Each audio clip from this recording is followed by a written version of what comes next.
Amen. Yes.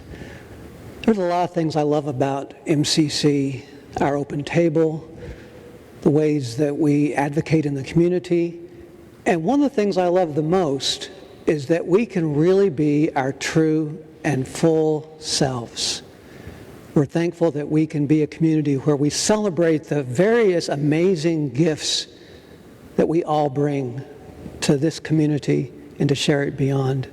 I'm grateful today for our guest preacher, Rev Shige. Thank you so much for today sharing from your true self, boldly and strongly, and we're looking forward to the message. Thank you.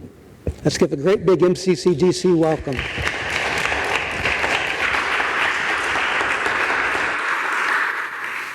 And thank you for having me. My name is Shige Sakurai. I go by they, them pronouns. I live here in Washington, D.C., on Nacotchtank Piscataway lands. I am a mixed-race, Japanese descent, trans, and non-binary person of color in my 40s, with black wavy hair and a salt and pepper goatee, and I'm wearing a black clergy robe, black earrings, and a very colorful stole. I will be speaking today about trauma. While I don't intend to share explicit details about violence or in-depth stories about traumatic incidents, I will name some traumatic incidents, and we'll be speaking on this topic of trauma. If you find yourself having a strong reaction in body, mind, or spirit, please give yourself grace and love. Calm your body. Touch your heart or hands or temple. Move around as you wish. Mute your computer or plug your ears if you need to, and feel free to leave the room or grab a sip of water if that's what you need in order to come back to yourself. I will invite you to breathe and let go at various points. And by let go, I mean let any difficult thoughts float away if they are ready to. You can always visit with them another time.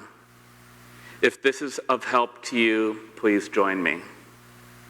Breathe and let go.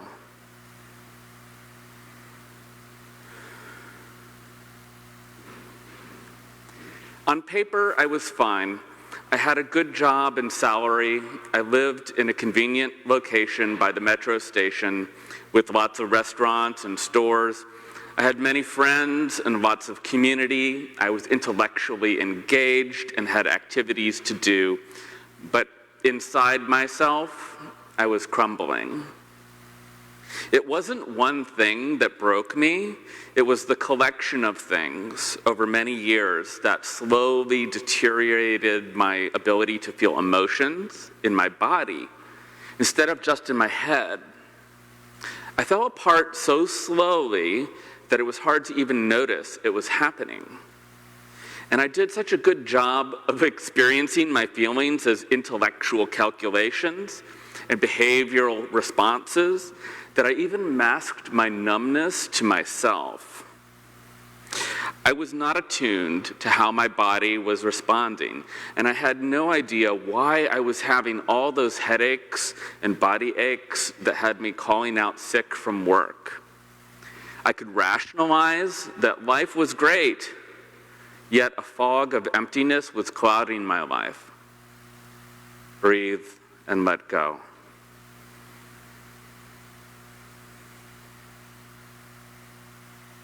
It was the stereotypes about Asian people on the elementary school playground.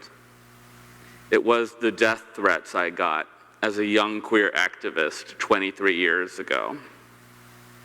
It was the work meetings where someone would talk about trans people using locker rooms as a problem for cisgender people.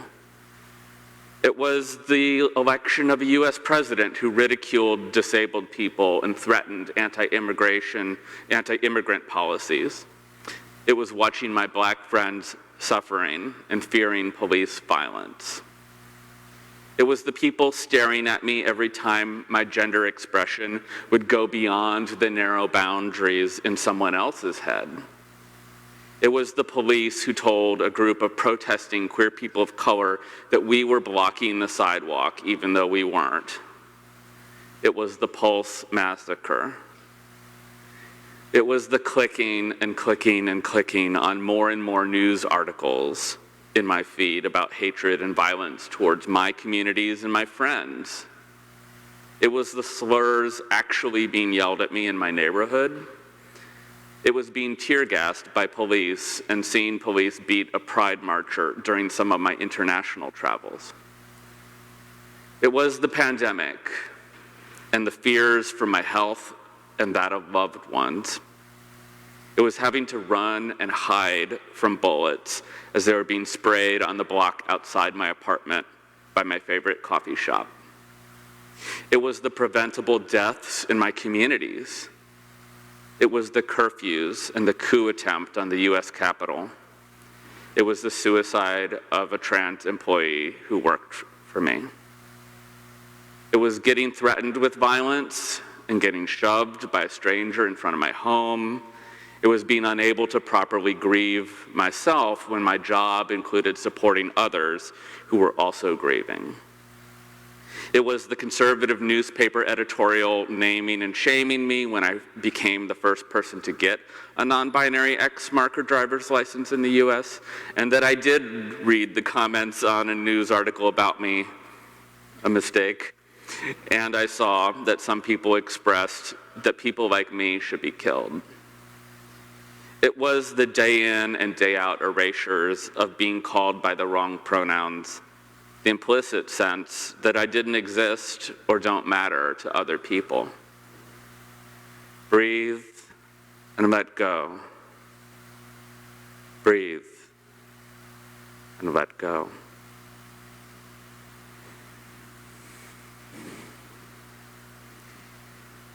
You probably experienced significant vicarious trauma just by reading the news and talking to your friends. This can have a real impact. I'd also hazard to guess that everyone here has experienced direct trauma of some form, even if it's not the same trauma as I experienced. There are folks who have arguably suffered much more challenging life experiences than me, and also some who have been able to process them and navigate life with even greater success than I have. The reality is that not every body, not every brain reacts in the same ways to the same stimuli. Just being shamed once could have a lasting impact. Others may witness extreme violence and spring back in much less time. Trauma is tricky, and we each respond in different ways. Breathe. Let go. I've been on a path towards healing myself and allowing myself healing for just under 5 years. The process has been slow, difficult, and hard to gauge success. I've only begun to feel more embodied and grounded on a hopefully more sustainable level for maybe this past year. But the truth is, when we're trying to undo centuries of erasure and trauma and harm, it will take centuries to heal our cultures and communities. It makes sense that it could take years to heal one's own mind, body, and spirit, and that healing is more about process than about destination. Yet I'm more and more joyful every day to do healing work for myself and for my communities, and to do so in relationships of love and support. Breathe and let go. I'm not an expert in all things about trauma, but I am an expert on my own journey. I've learned some things along the way that I'd like to share with you that may help you hold yourself and your communities in even greater love and care. First, I want to tell you some things it might be helpful to know about trauma, and then I also want to share with you some more about what you can do. First, some things to know about trauma. Not all trauma is about one extreme event. It can be complex trauma that is linked to many different experiences, potentially over a long period of time. Those experiences could be as explicit as brutal physical violence or as implicit as cultural erasures and repeated microaggressions. Racial trauma, gender trauma, cultural trauma, these are all real.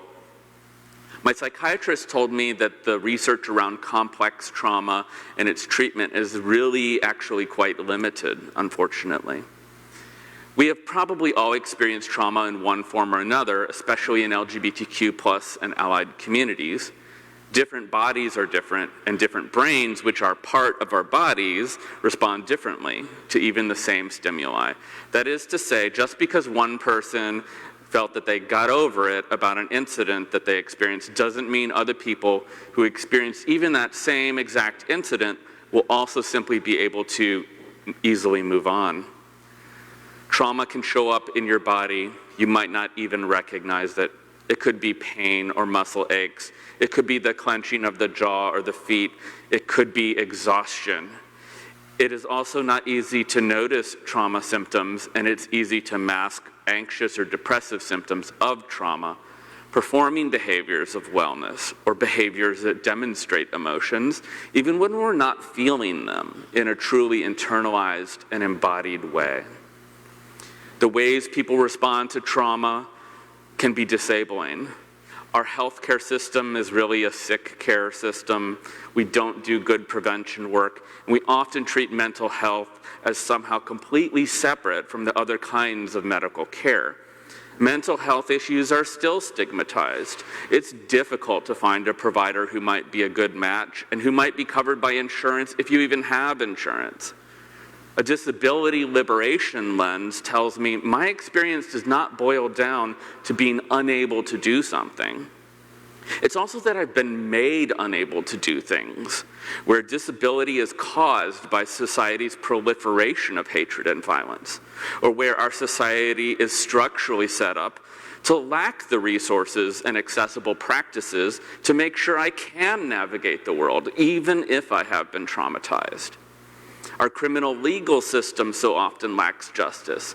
It lacks transformative healing and restorative practices that center my needs as someone who has been harmed.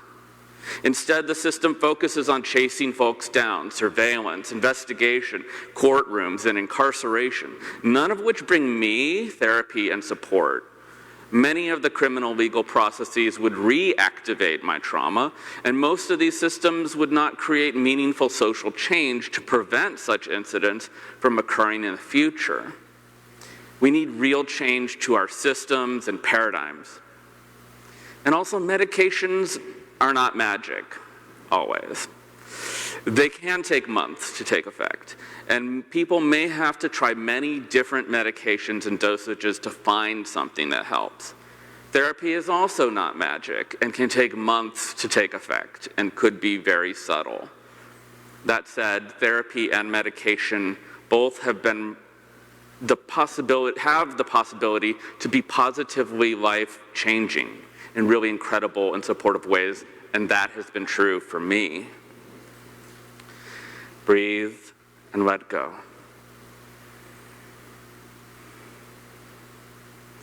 Things you can do about trauma and its disabling impacts. Know this: you deserve wholeness and you deserve joy. Our narratives about importance of job identity, status, productivity, and value are out of whack. You have inherent value just for being you. It is not selfish to be whole, to be rested, to be spiritually full, and to have deep joy. Listen to your body and deepen into the reality that our bodies are part of every action that we might take or experience in this world. Undo body shaming for yourself and others. Respect and destigmatize fat bodies, disabled bodies, average bodies, unusual bodies. Unlearn the idea that only certain bodies are attractive. Remember that even gentle movements can help release stress, prevent depressive symptoms, and improve quality of life. If someone shares that they're feeling anxious or depressed, don't invalidate their sharing or make it about your perceptions of them. Listen and support. If you feel you're in a bad place, you can work to find a more neutral place. If you're just feeling neutral, you can work towards feeling joy. If you feel joy, you can work on feeling and sustaining an even deeper joy.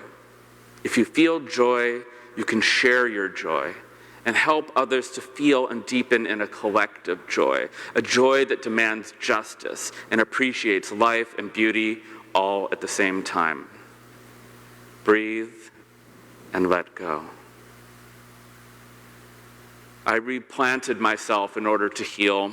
Slowly over time, I sought therapy, began medication, got support from my friends and communities, changed neighborhoods, changed jobs, looked at art, listened to music, sat in gardens, went for walks. I changed my life and lifestyle, and in replanting myself, I have begun to heal. The changes sound drastic now, and I think back only a few years, but the process has been gradual, and it has been worth it. May the spirits of all that is holy move you. May our community support each other in the journey to joy. May you feel love, but may you also simply feel. May your body, mind, and spirit love and be loved, and sing a song of liberation. Breathe and embrace. Amen.